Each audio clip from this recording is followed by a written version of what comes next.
श्रद्धा Walker murder case में आफताब पूनावाला आरोपी है। दिल्ली पुलिस को आफताब के पॉलीग्राफ टेस्ट की अनुमति मिल चुकी है। आफताब का नार्को एनालिसिस टेस्ट भी होगा।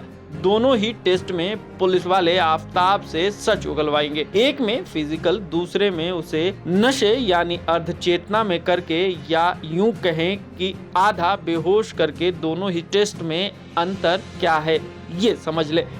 पॉलीग्राफी हो या नार्को एनालिसिस टेस्ट, दोनों ही करवाने के लिए भारत में अदालत से अनुमति लेनी होती है। मामले की गंभीरता को देखते हुए एक या दोनों ही टेस्ट कराए जाते हैं। पॉलीग्राफ टेस्ट के दौरान आफताब के सवाल पूछे जाएंगे।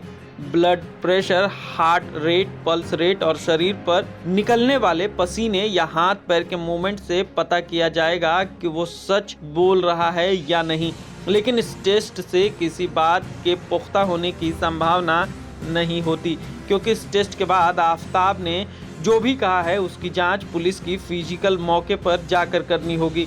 नार्को टेस्ट में इंसान के शरीर में सोडियम पेंटोथॉल नाम का ड्रग्स एक सीमित मात्रा में डॉक्टरों की देखरेख में डाला जाता है। इसे तुथ सीरम भी कहते हैं। ये दवा शरीर में जाते ही इंसान को अर्धचेतना यानी आधा बेहोशी में ले आता है। वह सही गलत का फैसला नहीं कर पाता। वह सिर्फ वही बोलता है जो उसे सच लगता है या उसकी याददाश्त में सच के रूप में बैठा है। इस ड्रग का इस्तेमाल कई बार सर्जरी के दौरान एनेस्थीसिया के तौर पर मरीज को बेहोश करने के लिए किया जाता है ताकि उसे दर्द न हो। पॉलीग्राफी टेस्ट के दौरान मशीन में 4 या 6 पॉइंट्स को इंसान के सीने उंगलियों से जोड़ दिया जाता है। फिर उससे पहले कुछ सामान्य सवाल पूछे जाते हैं। इसके बाद उससे अपराध से संबंधित सवाल पूछे जाते हैं। इस दौरान मशीन के स्क्रीन पर इंसान की हार्ट रेट, ब्लड प्रेशर, नाड़ी आदि की देखरेख की जाती है। टेस्ट से पहले भी इंसान का मेडिकल टेस्ट किया जाता है, तब उसके सामान्य हार्ट रेट, ब्लड प्रेशर और नाड़ी दर आदि को नोट कर लिया जाता है। जब टेस्ट शुरू होता है, सवाल पूछे जाने लगते हैं, तब जवाब देने वाला अगर झूठ बोलता है, उस समय उसका हार्ट रेट, ब्लड प्रेशर, नाड़ी दर घटता या बढ़ता है। माथे पर या हथेलियों पर पसीना आने लगता है।